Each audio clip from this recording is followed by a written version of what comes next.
Dennis saves money. We save lives. Dennis saves money. We save lives. Dennis saves money. We save lives. Dennis saves money. We save lives. Dennis saves money.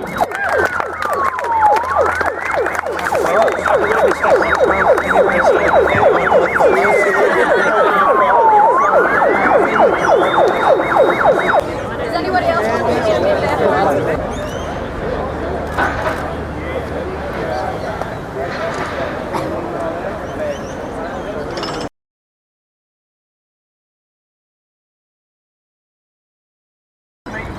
Cold, coolish morning. So I want to first of all introduce Daniel Andrews, the opposition leader who wants to address you. Thanks, Daniel. Thanks very much, Brian.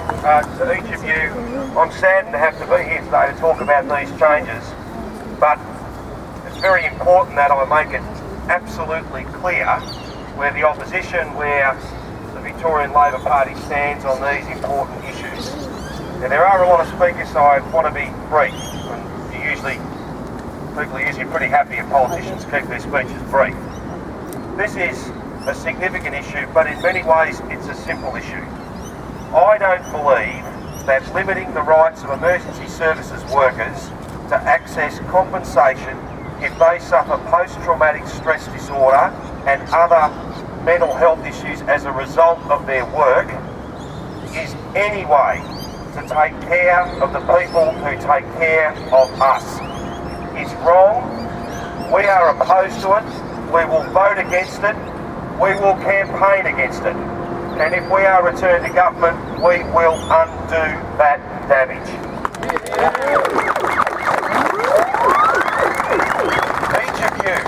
Each of you puts yourself in harm's way every day to keep us safe.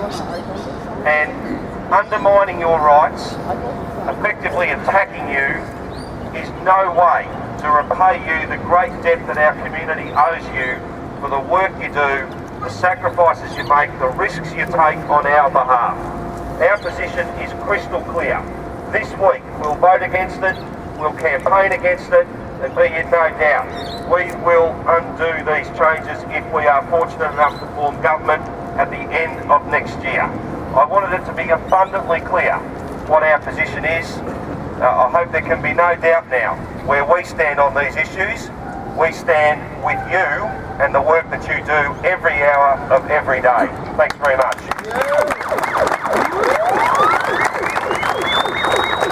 Thanks, Daniel. And may I take this opportunity to thank all the opposition members of Parliament who have turned up this morning to support this rally. The next speaker is Peter Marshall from the United Firefighters Union. Welcome, Peter.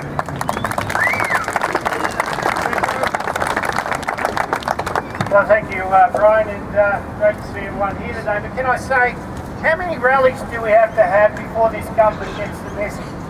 How many times do we have to say, stop attacking emergency service workers? First of all, they don't recognise all the international science on cancer-related illness for firefighters. For some reason, Mr Napthine thinks he knows better. So that's the first blow.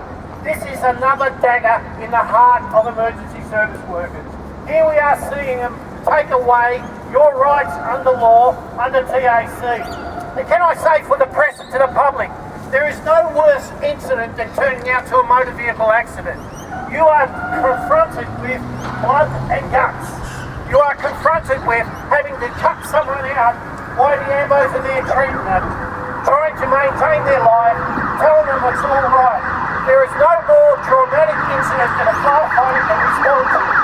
And yet this government here, they seem to think with a stroke of the pen, they can take away your rights, if you get sick from that.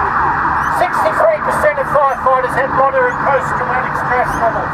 17% have full-blown post-traumatic stress levels, and that's on the increase. So what do we say to Mr Napthine about your commitment to the protectors?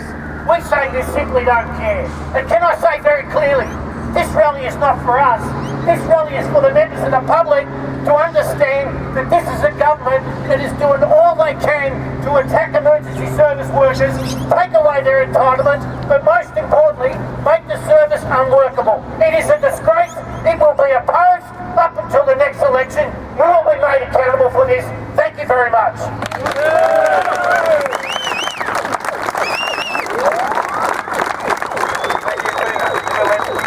With a good speech, and I now welcome Danny Hill from the Ambo Service to address you now. Welcome, Danny.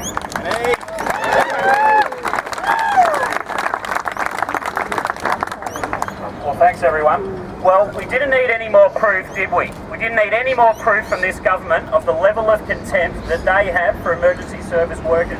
They don't appreciate our work, they don't understand our work, they'll take credit for our success, and they'll dismiss us when we tell them that the system is in crisis.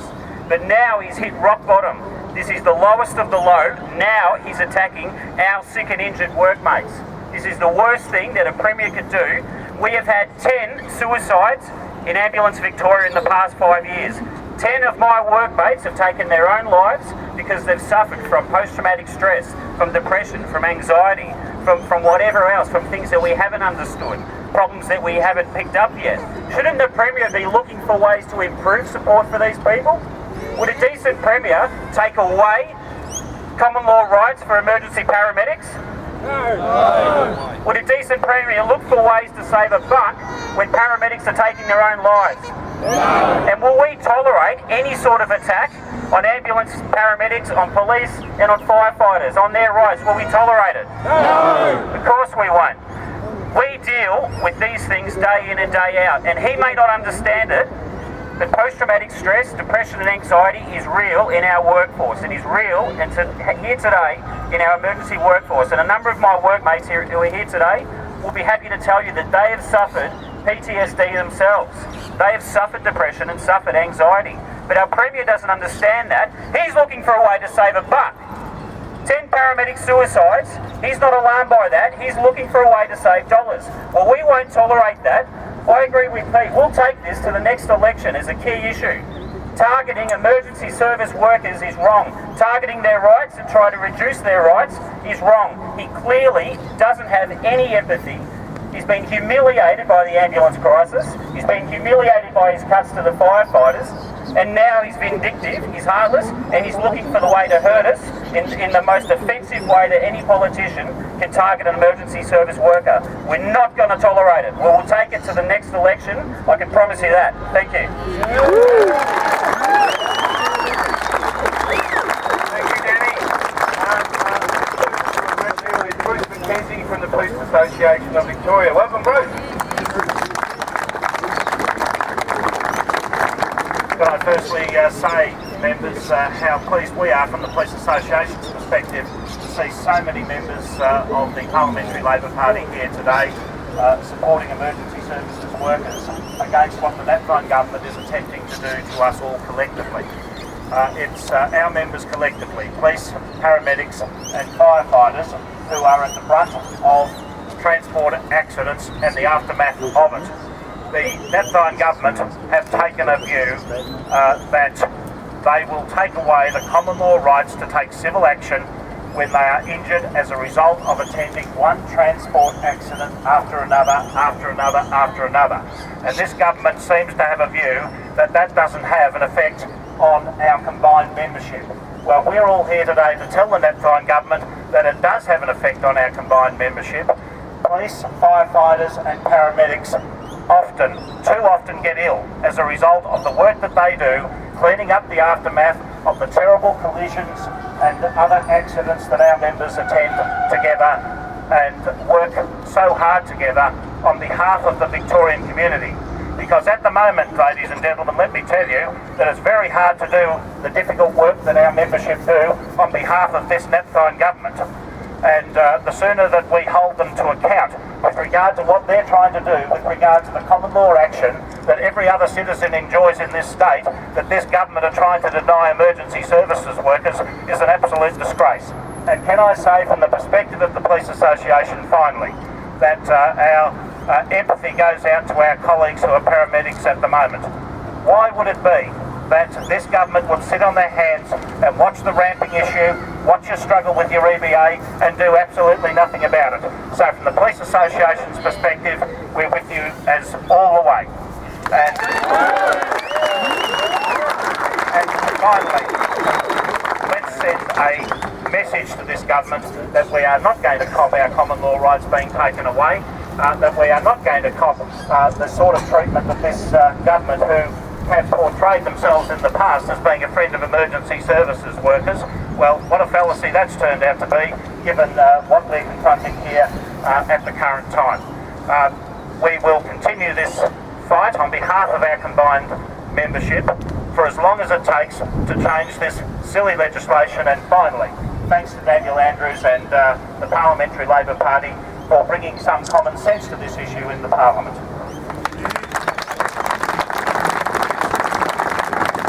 Thank you, Bruce. Now, last but not least, the final report from Karen Batt, Secretary of the CPSU. Thanks, Karen.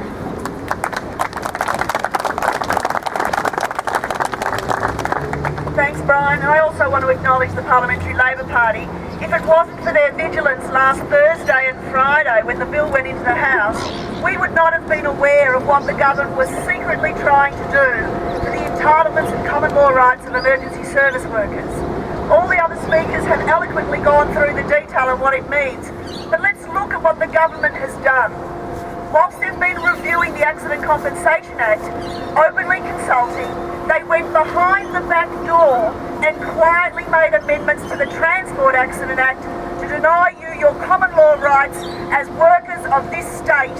They are denying you the capacity to claim for post-traumatic stress disorder as a result of some amendments to the TAC Act, not the Workers' Compensation Act, because they thought they could sneak it through. The ability of this government to lie and deceive knows no bounds. The ability for this government to refuse to stand up and negotiate fairly, whether it's with firefighters, whether it's with AMBOs, whether it's with police, or with me representing the emergency services, State Emergency Services Group. All of their behaviour has been a farce. They lied to get in and said there were no redundancies. Over 10,000 people have lost their jobs. You think of the work that you're doing, the stress that you are perceiving each time you turn up to a motor accident, and remember, on November 29 next year, you get to choose your employer, not just the state government. Think hard, think long, and make sure you make the right decision to change your employer. Thank you. Thank you, Karen. Look, it's up to me now to wrap things up. You've heard from the Leader of the Opposition. You've heard from all the main Emergency Service Union representatives.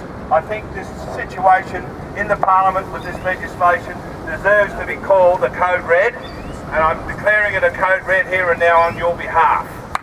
But I now ask you to keep in touch with your various unions. This issue is not going to go away. I want to thank you on behalf of all the unions for turning up this morning, but watch this space. This issue is too important to let go. Thanks very much for coming.